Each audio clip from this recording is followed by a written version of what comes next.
आपका स्वागत है गांगुली टेक पर। मैं हूं संदीप गांगुली और ये है मेरे जावास्क्रिप्ट ट्यूटोरियल सीरीज का सबसे पहला वीडियो जिसमें मैं आपको जावास्क्रिप्ट के बारे में बेसिक सा इंट्रोडक्शन दूंगा। इस इंट्रोडक्शन को शुरुआत करने से पहले मैं आपको एक बात बताना चाहता हूं कि जावा प्रोग्रामिंग लैंग्वेज और जावास्क्रिप्ट प्रोग्रामिंग लैंग्वेज दोनों ही डिफरेंट चीज़ है, दोनों बिल्कुल अलग चीज़ है। दोनों को कभी एक मत समझिएगा। और ये जो है आपका वेब डेवलपमेंट में यूज़ होता है, एप्लीकेशन डेवलपमेंट में भी आजकल इसका यूज़ हो रहा है। और जो जावा है वो भी आपका जो है वेब डेवलपमेंट में भी यूज़ होता है और एप्लीकेशन में भी होता है। और दोनों अलग चीज़ है, मतलब मेरा मेन बताने का आपको ये चीज़ है मकसद। अब हम इसकी शुरुआत करते हैं कि जावास्क्रिप्ट क्या है। देखिए, जावास्क्रिप्ट जो है एक क्रॉस प्लेटफॉर्म स्क्रिप्टिंग लैंग्वेज है जो कि नेटस्केप द्वारा बनाई गई थी। नेटस्केप असल में एक सॉफ्टवेयर की कंपनी है और इसका काफ़ी पहले ब्राउज़र भी आया करता था, वेब ब्राउज़र। जैसे आप इस समय क्रोम है, आपका मोजिला है, उस तरीके से नेटस्केप का भी ब्राउज़र आया करता था।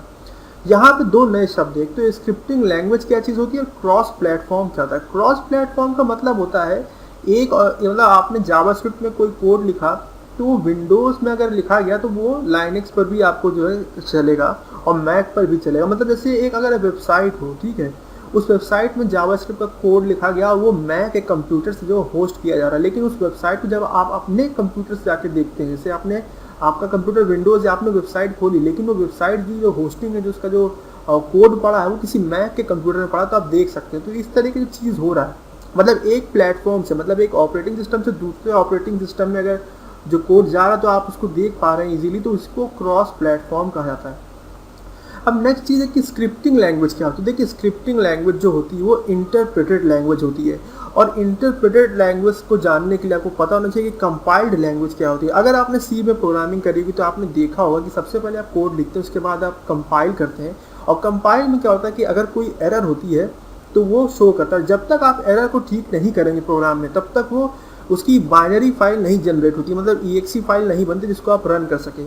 लेकिन स्क्रिप्टिंग लैंग्वेज या इंटरप्रेटेड लैंग्वेज में ये होता है कि आपका जो है स्टेटमेंट बाय स्टेटमेंट जो प्रोग्राम एग्जीक्यूट होता है। मतलब एक ही बार में ऐसा नहीं होता कि आपने टेक्स्ट को, मतलब एडिटर में अपना कोड लिखा तो उसको कंपाइल आप करें, मतलब कंपाइल से कोई प्रोसेस होगा जो सारे एरर को चेक करेगा। ऐसा नहीं होता इंटरप्रेटेड लैंग्वेज में।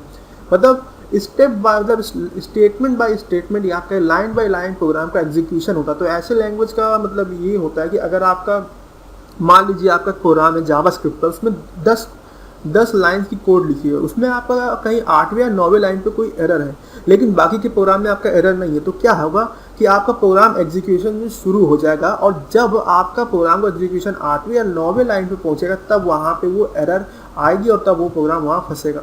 लेकिन उससे पहले जो भी आपका कोड लिखा होगा वो एग्जीक्यूट हो जाएगा। लेकिन अगर आपका कंपाइल्ड लैंग्वेज होता तो ऐसा नहीं होता, तो आपको एरर दूर करनी पड़ती। तो जावास्क्रिप्ट आपका एक क्रॉस प्लेटफॉर्म स्क्रिप्टिंग लैंग्वेज है। अब नेक्स्ट चीज़ जो है कि इसका यूज़ दोनों तरफ के, मतलब क्लाइंट साइड और सर्वर साइड एप्लीकेशन को डेवलपमेंट करने के लिए यूज़ किया था। अब यहाँ से दो चीज़ और आ गई कि क्लाइंट साइड और सर्वर साइड क्या है। देखिए, क्लाइंट साइड वो साइड होता है जो यूज़र देखता है। जैसे कि आप जब कोई वेबसाइट पर जाते हैं, जैसे आप गूगल पे गए, आप फेसबुक पे गए, तो आपको केवल सामने का मतलब पेज दिखाई देता है। लेकिन उस पर जब कुछ आप टाइप करते हैं, जैसे आपने कुछ गूगल में सर्च के लिए टाइप किया या फिर आपने फेसबुक पे कोई अपना जो पोस्ट किया, कुछ अपना टेक्स्ट पोस्ट किया, इमेज डाली, तो आपको ये नहीं पता होता कि वो जो प्रोसेसिंग जो है वो कैसे हो रही है। वो प्रोसेसिंग असल में सर्वर पे होती है, तो उस चीज़ को सर्वर साइड कहते हैं। और जो आप देख रहे हैं, जो आप ब्राउज़र पे देख रहे हैं, उसे क्लाइंट साइड का है। तो दोनों ही तरफ के एप्लीकेशन बनाने के लिए जावास्क्रिप्ट का यूज़ किया जाता है। और जो क्लाइंट साइड जावास्क्रिप्ट होता है वो आपके ब्राउज़र द्वारा एग्जीक्यूट किया जाता है। दूसरा चीज़ मैं आपको ये बताना चाहता हूँ कि जो HTML पेज में जो आपके एलिमेंट्स होते हैं, आप उनको मैनिपुलेट कर सकते हैं जावास्क्रिप्ट से। यहाँ पे एलिमेंट्स का मतलब है जो टैग्स होते हैं, जैसे आपका H1 हेडर टैग है, आपका लिंक टैग है, तो इनको आप मैनिपुलेट कर सकते हैं जावास्क्रिप्ट की मदद से। और ये सब कुछ हम अपने देखेंगे अपने वीडियो ट्यूटोरियल सीरीज़ में। नेक्स्ट ये कि जावास्क्रिप्ट जो है ये मतलब क्या कर सकता है। तो देखिए, सबसे पहला तो इसका यूज़ जो है एजाक्स के लिए किया जाता है। एजाक्स का जो फुल फॉर्म होता है एसिंक्रोनस जावास्क्रिप्ट एंड XML। इसका यूज़ क्या होता है, इसका यूज़ आपने देखा ज़रूर है। जब आप गूगल पे आप जैसे ही कुछ सर्च पे लिखते हैं तो आपका बिना बटन क्लिक किए ही सारे रिजल्ट दिखाना शुरू कर देता है। तो ये जो फीचर है तो ये एजाक्स में आता है। दूसरा मैं आपको एग्जांपल और बताता हूँ, जैसे कि आप फेसबुक पर जब कब किसी आप इमेज पर या किसी के पोस्ट पे जब आप लाइक करते हो तो आप देखते होंगे कि पूरा पेज जो है रिफ्रेश नहीं होता है, सिर्फ आपका लाइक जो होता है वो हो जाता है और जो लाइक काउंट होता है वो बढ़ जाता है, पेज रिफ्रेश नहीं होता। तो ये जो फीचर है ये आपका एजाक्स से आता है। दूसरा चीज़ है कि डायनामिक टेक्स्ट को अगर आप डालना चाहते हैं एक HTML पेज में तो उसके लिए भी जावास्क्रिप्ट यूज़ किया जाता है। डायनामिक टेक्स्ट का मतलब ये है कि जो टैग, जैसे आपका एक पेज उसमें एक बटन लगा हुआ है HTML का और बटन पे क्लिक करते हुए उसमें 4 हेडिंग ऐड हो गई तो इसको डायनामिक टेक्स्ट कहेंगे। दूसरा ये है कि ये जावास्क्रिप्ट इवेंट से रिएक्ट करता है और ये सब क्या होता है ये हम देखेंगे तब आपको समझ में आएगा वीडियो ट्यूटोरियल्स में। नेक्स्ट ये लास्ट चीज़ है कि आप जो है जावास्क्रिप्ट का डेटा वैलिडेशन के लिए कर सकते हैं यूज़।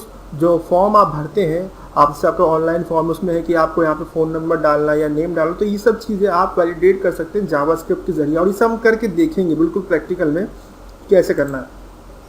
और दूसरा ये है कि कुछ फ्रेमवर्क से जो कि जावास्क्रिप्ट पे बने, तो इसीलिए आपका जावास्क्रिप्ट सीखना ज़रूरी हो जाता है, क्योंकि अगर आपको ये फ्रेमवर्क सीखने AngularJS, Node.js, React.js और एक jQuery है, ऐसे और भी कई फ्रेमवर्क्स हैं, लेकिन ये कुछ पॉपुलर फ्रेमवर्क्स हैं जो आजकल बहुत यूज़ हो रहा है। तो अगर आपको इन पे काम करना सीखना है तो उससे पहले आपको जावास्क्रिप्ट आनी चाहिए।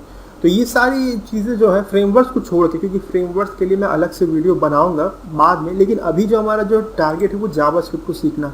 तो मैं सारी चीज़ें जो टॉपिक्स है कवर करूंगा इसमें, जितने भी आपके टॉपिक्स है, जैसे कि आपका डिसीजन मेकिंग कैसे होता है, लूप कैसे करना है, इवेंट्स कैसे हैं, फॉर्म वैलिडेशन करके आपको दिखाऊंगा, और जो कुछ भी है वेरिएबल्स डिक्लेयर करना, एरे और जितनी भी चीज़ें हैं जावास्क्रिप्ट में वो सारी चीज़ें मैं वीडियो ट्यूटोरियल में सब कवर करूँगा। और आप जो है इसको सारे वीडियो ट्यूटोरियल्स को देखिएगा, उससे आप सब समझ जाएंगे, सीख जाएंगे और बहुत ही बेसिक और ईजी मैं एग्जाम्पल्स लूँगा जिससे सारे आपका कॉन्सेप्ट क्लियर हो जाए।